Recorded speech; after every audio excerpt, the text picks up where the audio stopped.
Alright, and we're back. Technical difficulties, but we are here. We just got reports from our stage team that Three Hawks was actually DDoSed by the entire country of Brazil.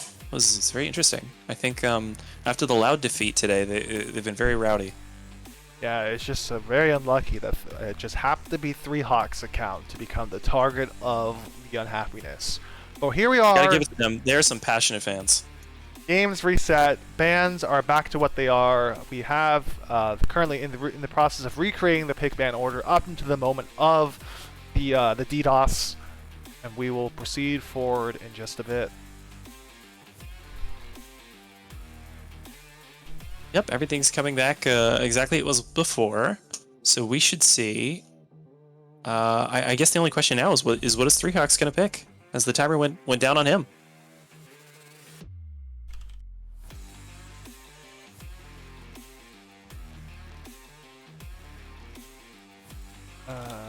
Here. I definitely want to see a frontliner come out for the blue team.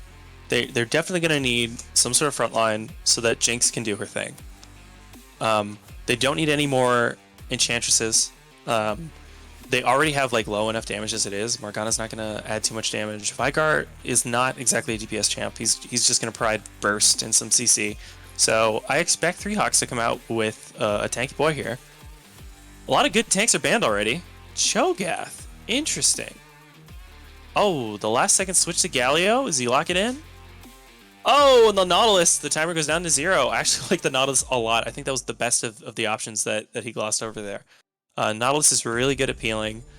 The hooks can be extremely impactful, and the point and click R to stop a Misfortune ult or to lock down a rapidly moving Victor will be crucial in these team fights. Yeah, we kind of talked about how they needed a tank, and that is a tank. So that will help them out quite a bit.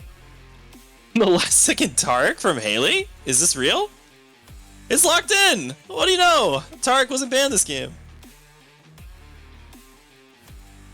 I suspect that Taric is going to go to Cash for Null, and he's going to trade Jinx to Haley. Haley did bring out the Jinx for the first time recently this week, and absolutely stomped on it. I think her score was something like 16-4. It was absolutely brutal. Meanwhile, on the red team, the last lock-in for Kayle for Zabumafu. Talk to me, Doomgeek. Has Zabumafu ever played Kayle before, or is this his first time? It's actually his first time actually really breaking out the kill. I think maybe he might have played Kayle once, but the context there was definitely more of a troll pick and not like a real pick. I think he played some type of like weird build of Kayle. So this is gonna be interesting. I've heard rumors that he's played Kayle before in other modes, and it's really bad. So we should not expect too much from him this game. We shall see. How does Kayle fit in with the rest of the team? Does the rest of the team actually provide the support to like keep Kayle alive? Honestly, absolutely. It's kind of interesting. Both teams have a little bit of the same thing going on. They have like a hyper carry in the back line. One side has Jinx, one side has Kayle, and they're going to want to scale into Oblivion and do tons of damage. The question is either of them actually under threat? Because what you want to do is have them scale out, keep them protected, have them dish out the damage in the team fights. Oh, well, early game, Team 1 has lots of options in order to make picks. They have a really great combo with Morgana and Veigar, and Nautilus to get early picks in Steamroll and early victory. But they're still scaling with their DPS. Late game, those picks don't do much to start fights at all. Like, maybe you could say Nautilus is kind of an initiator, but he barely has any follow-up. And all you've got is I mean, that's it. And some, like, weak CC from Veigar and Morgana. Meanwhile, on the other side, late game, you can initiate with Set, grabbing Nautilus and jumping into the back line and threatening Jinx. You can initiate with Maokai. Those are both really hard to kill. And Team 1 doesn't really have the damage to deal with them. At the same time, Team 2 also has insane amounts of damage with Kayle and Victor. I don't know what Kayle's going to build this game. I kind of hope she goes AP because I think that build is much better now. But like as the game goes on, I don't see how Blue Team can hang in there.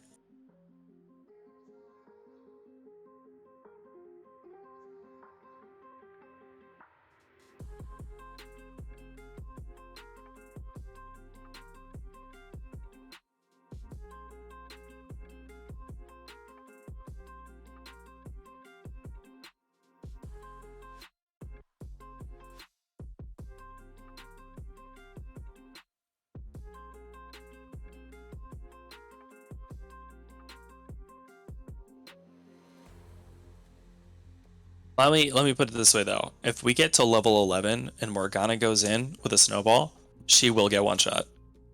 Kayle and Victor will 100% murder her. You won't even have a chance to hit Zhonya's.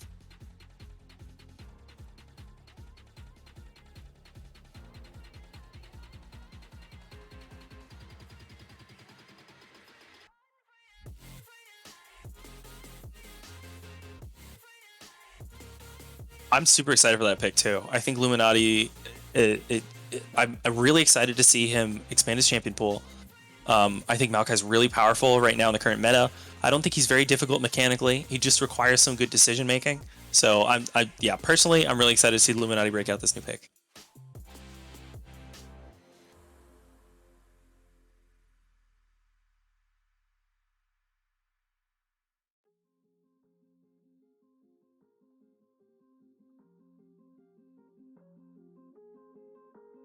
It depends. His ult is unstoppable. So if he can get an ult off onto Three Hawks or Taric, then he doesn't care at all. Early game, he does care. Early game, if he gets caught by this really easy-ish to land CC with Morgana and Veigar, he'll have a bad time. Set's pretty good with like Nautiluses and stuff, because if you're CCing him while you're like committing to going in on him, he absolutely can turn it around on you with his W. But if you have non-committal CC like a Morgana binding, he can really suffer at getting caught out early, especially with his low movement speed.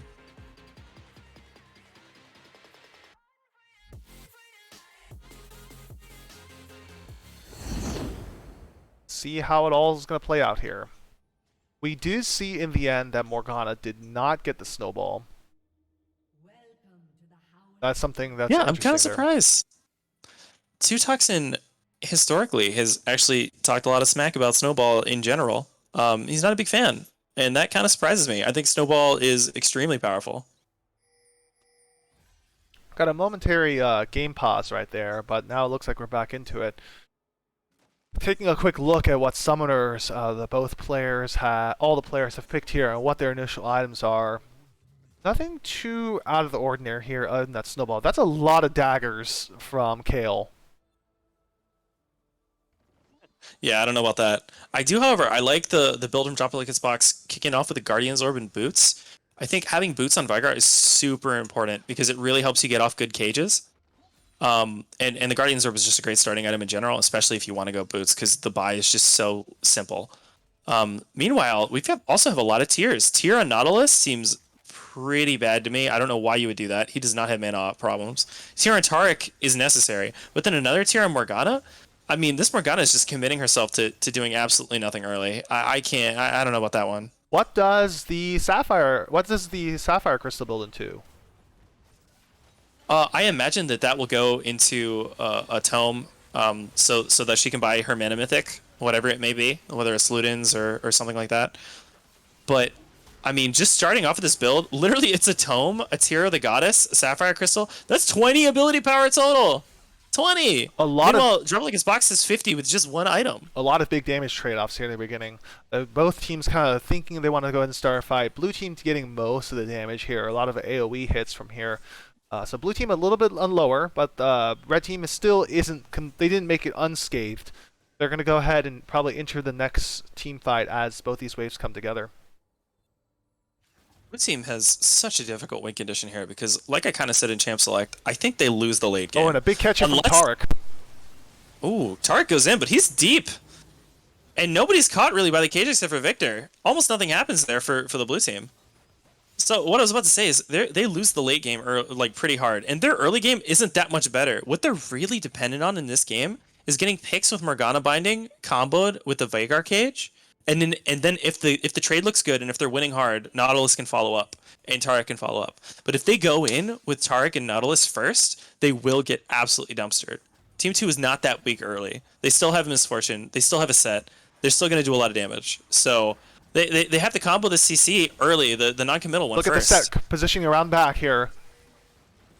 Yeah, they kick it off really well, getting a catch on Bloody Sunday, and now they've got to disengage, and it's looking like they're able to do that. So great job by blue team to do exactly what is required of them to win this early game. Unfortunately, Haley took a ton of damage. I didn't really see how that happened. Was that set? Seth did a really good job of positioning himself and just honestly just walking right in the middle and positioning himself between him and the front line that just did the catch. So blue team wasn't able to collapse on the catch. So honestly, really good control there from the Sett coming in to protect the rest of the team. Absolutely. One thing to note is it actually is Luminati. He did trade the Sett to Bloody Sunday for the Maokai, so we're not seeing the new pick from him, but he has played Sett before, and that was really actually clutch decision making. You just pointed out he was able to stuff the blue team's potential kill onto Maokai, so that was very clutch. You actually don't see a lot of people in our customs doing that. There's a certain amount of finesse required in order to know when to walk up to save your teammates. And that was exactly what Luminati should have done. Honestly, in all of the games we watched today so far, the only person I see ever doing that correctly is Haley. When she was playing Fiddlesticks especially, as soon as her team got caught, she would always come in with a really great Fiddlesticks counter engage. Yeah, it's the stuff that happens in the middle of the fight that's hard. I would say in the beginnings of the fight, our tank players have gotten pretty good about creating the proper space, face checking each other. It's in the middle of the fight and having decisions like, oh, I'm here to go ahead and try to get behind to split the enemy team. A nice catch by dropping like his Vox on Veigar, but he only gets a W down. There's almost no damage to go around. The Sett with no comms just looks so stone cold, ice in his veins, is just walking up, kind of saying like, I'm here, do you really want to actually start this fight? And then blue team kind of has to respect that, or they have to go collapse on the Sett. But because they use most of their engage tools on whoever they catch first, they don't have anything really left for Sett. And none to the fault of their own. It's just how the heroes work. Oh, see, like a big catch here. Great.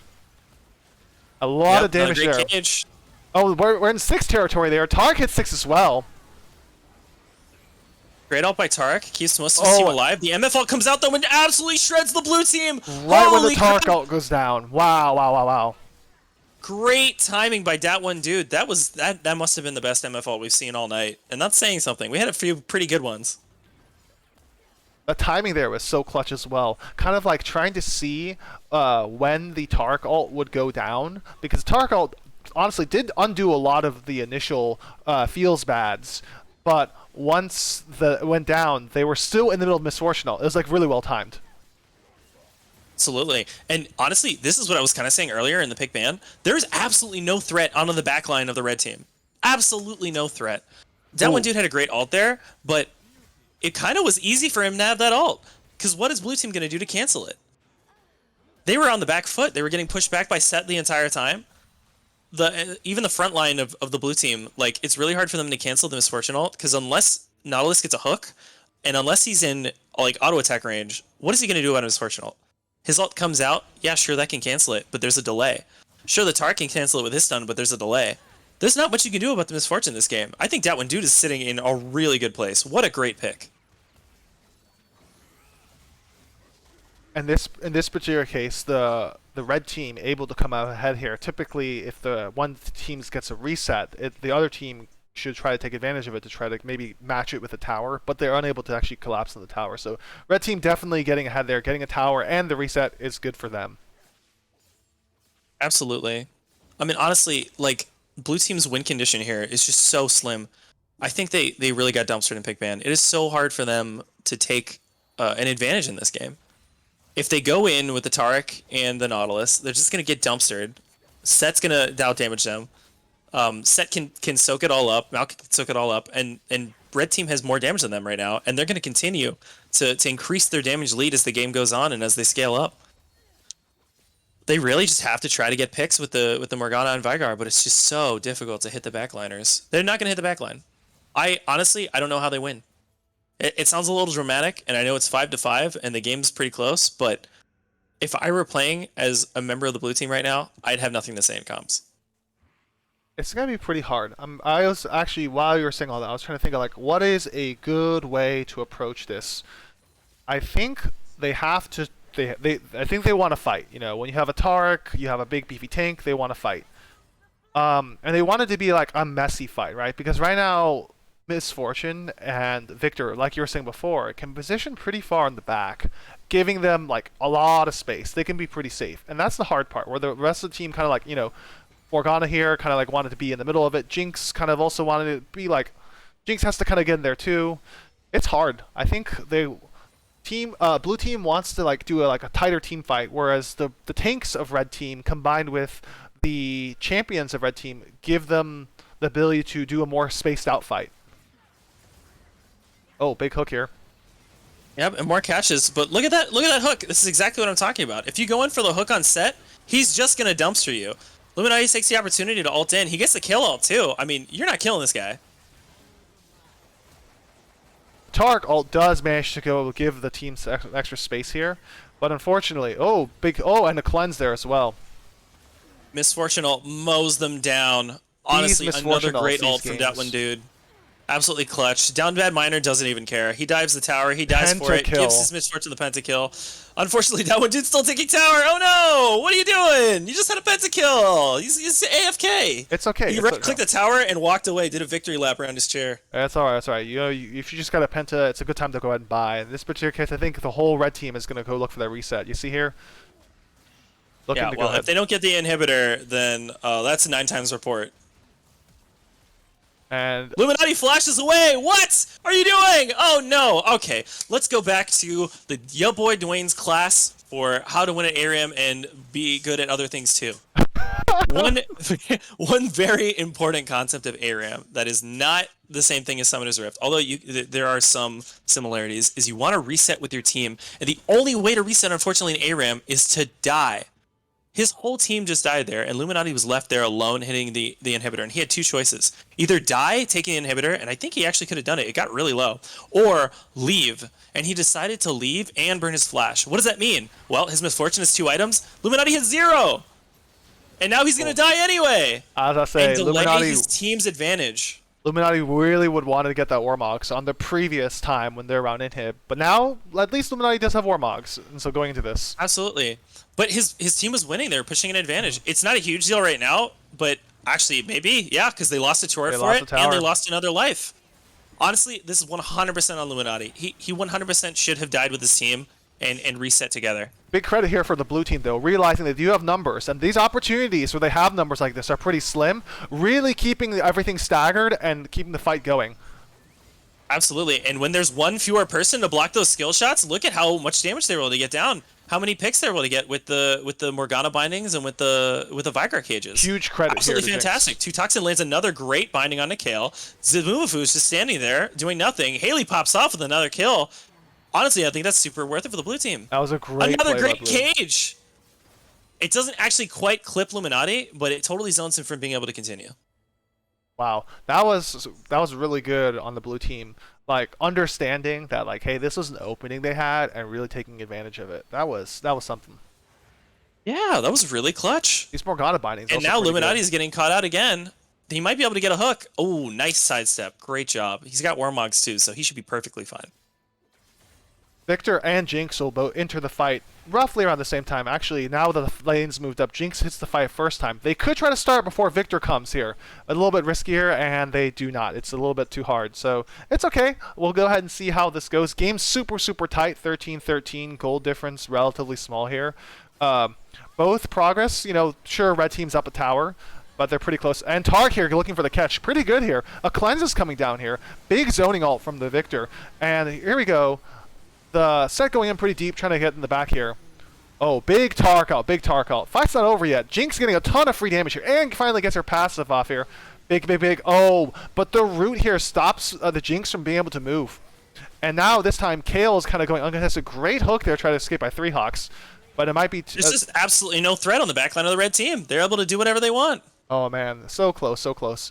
Good credit though to Haley to go ahead and try to jump there to like understand that, hey, if she can get the kill, she can keep the fight going. But then at the same time, Tim was kind of ready for it and locked down Haley as soon as she got in the back. So, wow, that was great response time from Maokai. Very impressive. But look at Down Bad Miner. He's been full health up until now, where he started tanking turrets a little bit and getting cheeky. Zabumafu almost died before, but he didn't because they couldn't complete the kill on him. And now we're seeing maybe the same problem as before. I think Down Bad Miner definitely wants to die here. Reset with your team, homie. Oh, he's leaving. He's leaving. He doesn't care. What does Down Bad Miner have for items? Right now he's sitting on a Luden's Tempest, a needlessly large rod, and a Hextech alternator. If he had died with his team there, he would Shadow have come Flame. back with at least another item. I honestly like. This is another example of when dying is a good idea, and he should have done it. In this particular case, like, it would be one thing if there was a little bit more wave clear, or like if blue team was able to push really, really hard. But with Morgana down, there's less wave clear, so blue team can't really capitalize on this too much. But at the same time, it's tough to say. I don't think they're necessarily keeping track of like, does the blue team have the pushing power at the time? Because I can totally see sometimes it's worth staying alive if blue team. It's like you need someone to help, like, kind of like match the clear. But now we're about to enter another fight here. Great start by the red team, and they definitely take situations like this. Miss Fortune comes up with the ult, is able to mostly just hit 3 Hawks, but it is still a lot of damage. Luminati takes the advantage and grabs 3 Hawks, sends them into the team, and they get 2 kills for nothing. Dunbad's still thirsty, though. The most accurately named member of his team misses his snowball. Still not quite over yet. You could see how, in this particular case, the Jinx was still looking for ways to go ahead and go off. Unfortunately, the fight does end all of them are pretty low. Is this going to be a kill? Wow, that's a lot of damage. What a great ult from Haley, and I really like her build this game. She actually did go second item, Lord Doms. So she's definitely taken note of maybe some build inconsistencies from previous games. Look at and this. What a great pick. Look at this set. The set is like positioning like for aggression, trying to give the team space. Unfortunately, there's not much else there, but I will applaud the set for just kind of going in there and being like, look at me, look at me. Blue team, good restraint to be like, we're not going to look at you. We know that Kale's the problem. Let's go for the Kale. Sets out. Yeah. Sets out. He's got Wormogs, so he definitely saved his backlane there. But what did that burn? That burned Miss Fortune's flash when Haley came in and threatened the 1v1. So Miss Fortune's definitely at least in a little bit more danger. I mean, really, the only person who's hitting the backline for blue team is the Jinx. So if Jinx continues to get more fed, she's 11-4 right now if you check the scoreboard, she can definitely pop off. This is going to be super, super spicy. Really looking forward to seeing how this goes. Like I said, it's still anyone's game at this point. Both teams like really trying to go ahead and take advantage of any time they win a fight. They're trying to get an objective. At this point, we're back into the middle of the lane again. And my assumption at the beginning of the game was at some point Kale would out damage Jinx, would outscale her, and then Haley wouldn't be able to carry as hard as she's been carrying all game. So at what point does that happen? Does that happen? What an engage from Luminati. Yep. Carries Toxin like a baby to the enemy team, gets a great W. And also barely and almost gets out, but that does create enough chaos. The Taric ult comes in a little bit too late for the team. It's a 2-for-1. It was honestly a great follow-up from Luminati. He gave so much space for his backline to get so much damage down. And we've got 2 people on the blue team really low. Haley gets caught out. That was the moment. Kale is popping off. I think that might be game, Doom Geek. Yep. For sure, for sure. Really, wow. Really tough. And honestly, the set initiates there huge to go in and cause that chaos. And at that point, all eyes are on set and not on the Miss Fortune, landing those massive amount of damage from her ult. Luminati had a job that game, and he did it. He did it. He grabbed people and threw them into the enemy team. Like, it was really clutch. Honestly, I think that was his best set game that we've seen so far.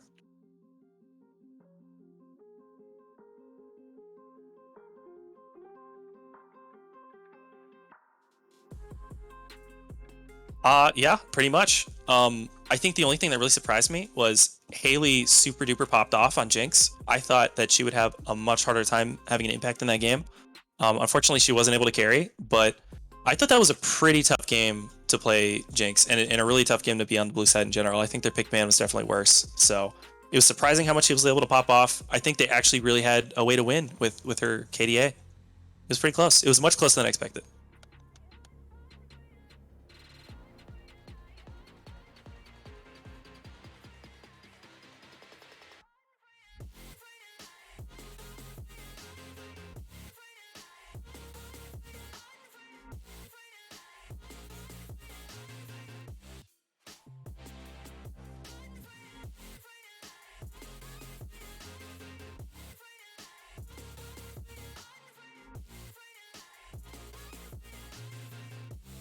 Yep, and one other thing to note, that Victor win rate is a little bit too high for my comfort. I don't think I'm going to be playing that anytime soon, brother.